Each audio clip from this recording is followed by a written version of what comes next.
Oke, kita mulai aja ya. Gue mau nanya langsung deh, kenapa sih rasanya semua hal di hidup ini, sekolah, kerjaan, bahkan politik, kayak udah diatur gitu? Kayak permainan curang. Rasanya tuh kita semua ini udah ngikutin aturan ya kan? Tapi kok ada sekelompok orang lain yang mainnya pakai aturan beda? Dan anehnya mereka yang menang terus. Ini kita yang paranoid doang atau emang ada yang salah sama sistemnya? Kamu nggak paranoid sama sekali. Permainannya emang curang. Alasannya simple banget. Aturan main yang asli itu nggak pernah dikasih tahu ke kita. Sejarah yang kamu pelajarin di sekolah, nilai-nilai yang katanya luhur itu, sebagian besar itu bohong. Semua itu cuma dirancang biar kamu jadi penurut. Kekuasaan yang sesungguhnya itu bukan soal tentara atau hukum, bukan. Itu tuh kayak alkimia modern. Seni mengubah sesuatu yang nggak ada jadi segalanya. Mereka berhasil bikin kamu percaya sama konsep-konsep kayak uang, negara, bahkan individualisme. Coba dipikirin, semua itu kan nggak nyata secara fisik kan? Tapi karena kita semua rame-rame percaya, hal-hal itu jadi nyata dan bisa dipakai buat ngendaliin kita. Nah, disitulah sihirnya. Tunggu-tunggu, cuci otak semua orang. Gimana caranya? Nggak masuk akal. Kan ada jutaan sekolah di seluruh dunia. Masa iya semuanya punya agenda rahasia yang sama persis?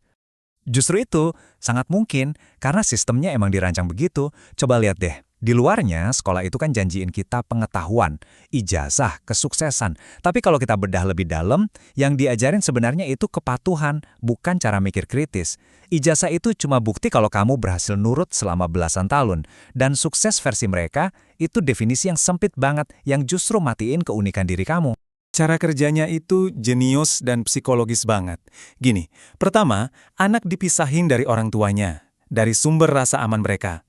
Ini sengaja dibuat biar anak cemas. Nah, anak yang cemas secara naluriah bakal nyari figur otoritas baru kan? Siapa lagi kalau bukan guru? Begitu si anak percaya sama gurunya, ya udah, gurunya bisa nanemin ide apa aja yang sistem mau. Contohnya, konsep abstrak negara bangsa yang harus kita puja-puja dan bela sampai mati. Terus ada lagi jebakan jenius lainnya, meritokrasi. Sistem ini bikin kita percaya kalau sukses itu cuma soal kerja keras dan nilai bagus.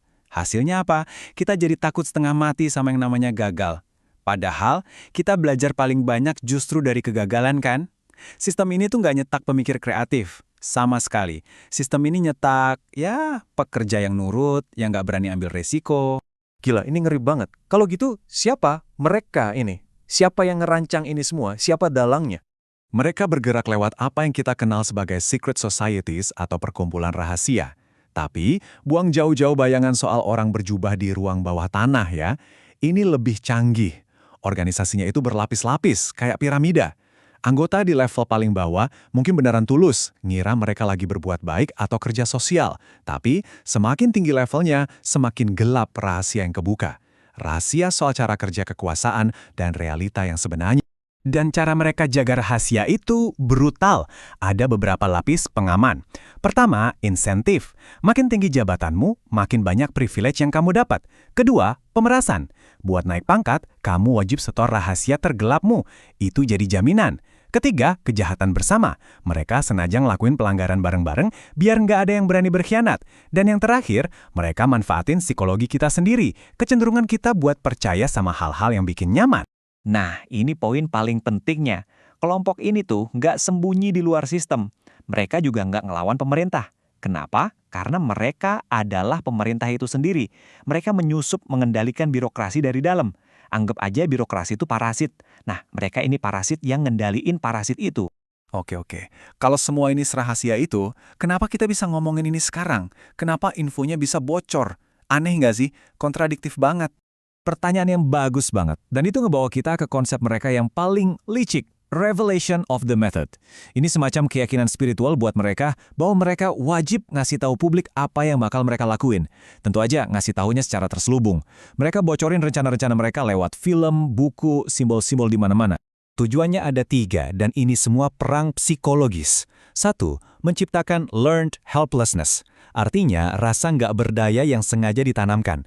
Caranya, mereka pamerin kejahatan mereka terang-terangan. Kita jadi marah, tapi karena ngerasa nggak bisa apa-apa, marahnya itu jadi putus asa, dan akhirnya kita nurut aja.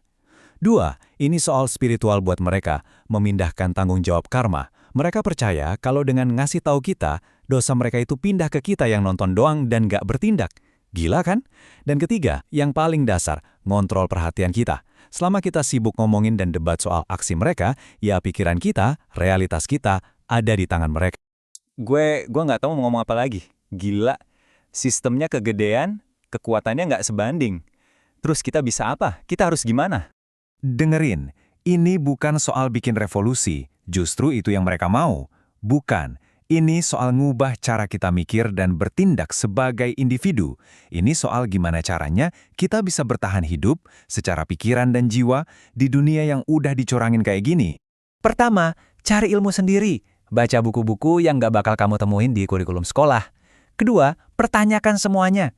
Jangan telan mentah-mentah narasi dari penguasa. Latih pikiran kritis kamu. Ketiga, kuasain skill yang beneran nyata. Belajar bertani, benerin barang, coding, apapun yang punya nilai asli, yang nggak butuh ijazah. Dan terakhir, bangun komunitas. Bikin jaringan sama orang-orang yang bisa kamu percaya. Itu satu-satunya support system yang beneran ada.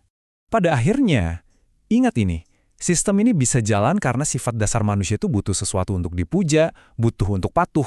Dan mereka nawarin kita Tuhan-Tuhan palsu, uang, negara, status. Pertanyaannya sekarang, kalau kamu nolak semua Tuhan palsu itu, Tuhan seperti apa yang bakal kamu ciptain buat dirimu sendiri? Karena cuma disitulah letak kebebasan sejati yang tersisa.